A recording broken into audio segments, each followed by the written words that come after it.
The first call we have is Clarence. Hi, Clarence. You're on the Atheist Experience. What would you like to talk about today? Hi, Shannon. Hi, Phil. First, I just wanted to start out by thanking you for starting out by asking me what I want to talk about, or about rather. Both. Yep. Some talk show hosts start out with the question, how can I help, or how can we help? And I find that to be kind of a little condescending, and it kind of gets things off on the wrong track. So I think starting out by saying, what would you like to talk about, elevates the discourse a little more. Somebody's familiar with my work. That's what that sounds like. All right, cool. What would you like to talk about? Well, one thing that there's a lot of problems caused by a theistic outlook, but one thing that I don't hear discussed as often or very much is the issue of anthropocentricity in religions, particularly the Abrahamic religions, and that, in my opinion, can eventually lead to having that kind of outlook can lead to some serious problems. For example, these religions are anthropocentric in the sense that they see God as paying more attention to man and humanity than anything else in the universe. There's all these galaxies and solar systems out there, and yet God seems to be concerned with whether you're masturbating or if you're an Orthodox Jew, whether you're turning your lights on and off on the Sabbath and all that kind of thing. And I think, particularly Christians like to say that man, or God created man in his image, when I think what really happened is man created God in his image. And therefore it's kind of arrogant to think that this entity that supposedly created the universe and governs the universe is in kind of the form of a man or a human. That's kind of narcissistic. and I think it can lead to some dangerous consequences, because it leads to this idea of the most important thing in the universe being humanity. So it leads to this kind of idea that which is celestial is holy and good, and that which is terrestrial is kind of evil and bad. For example, God's up there somewhere, and Satan is down inside the earth and subterranean, and so that kind of means that the earth is kind of inherently evil. And a lot of Christians have this idea that what they're really looking forward to is leaving the earth. They're looking forward to the rapture, where they all get sucked up into the sky. And I'm gonna halt you for a second, just because I think that I'm not sure where we can really go with this, because most of it I would agree with, and that what little quibbles I may have with details of the rest of it might necessarily be inconsequential, because I don't know what that, like, do you feel like you would have a disagreement with us, or did you just want to call and let us know that, make a proclamation that this is your perspective on Abrahamic religions? Well, I don't think I have a disagreement, except in the following. Okay. I've spoken to you before on the air, and I identify as a scientific pantheist.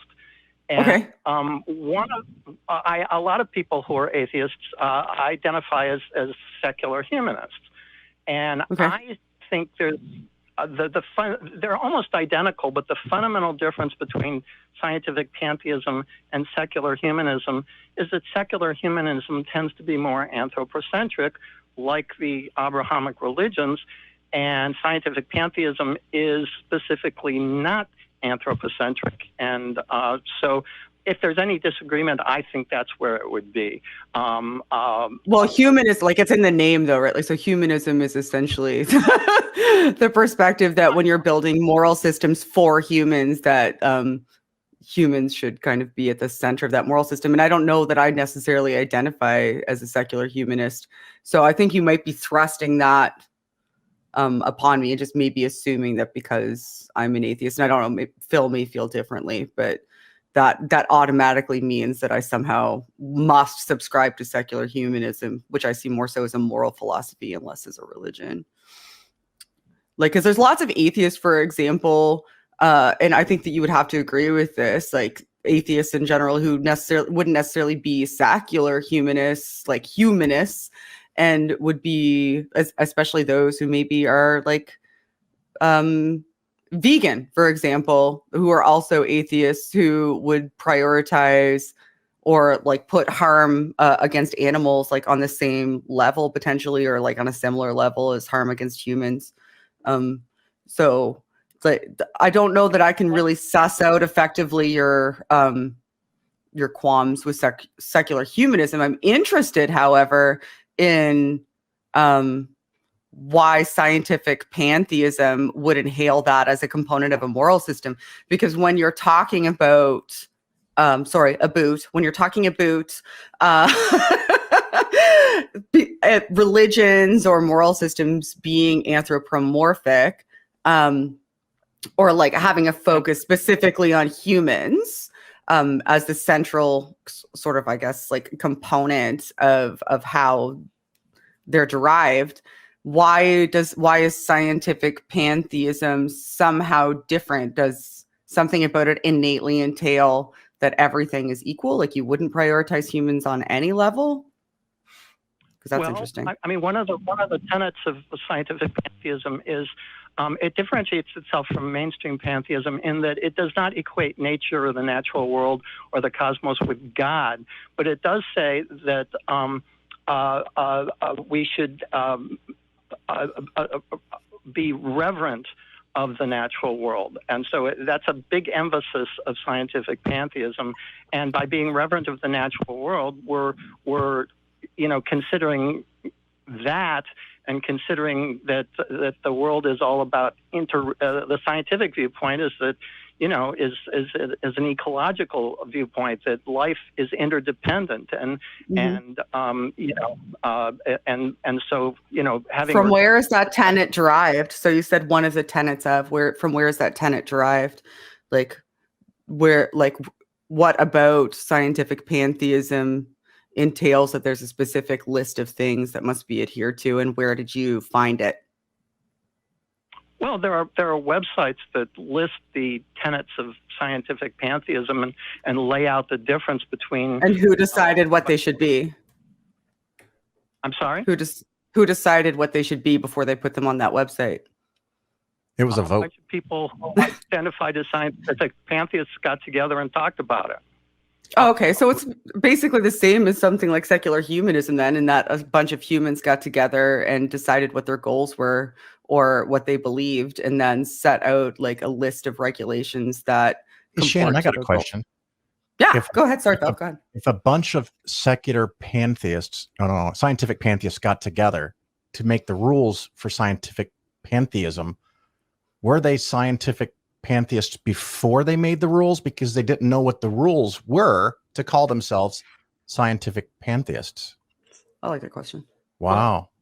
Scientific pantheism kind of evolved or grew out of mainstream pantheism, and so what they were trying to do is differentiate themselves from mainstream pantheisms by saying we don't equate the natural world with God. We have no use for the concept of God, so we're going to approach this somewhat differently. So that's where that came from. If that answers your question, I don't know. Well, I was kind of being a smart ass, but if the gist of what you're saying is that we should use science and not act like there's a God, cool, dude, I'm down. Yeah.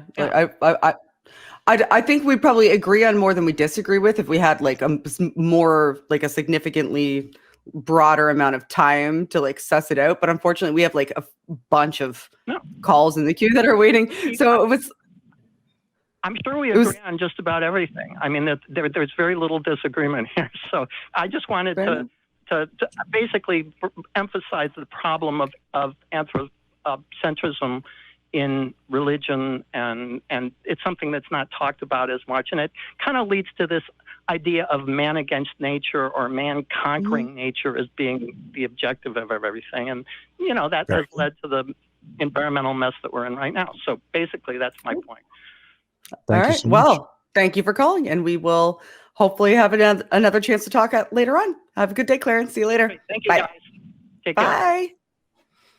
All right, cool. Scientific pantheism. I'm gonna need to have a look and see more about that. Who knew? Who knew? Who knew?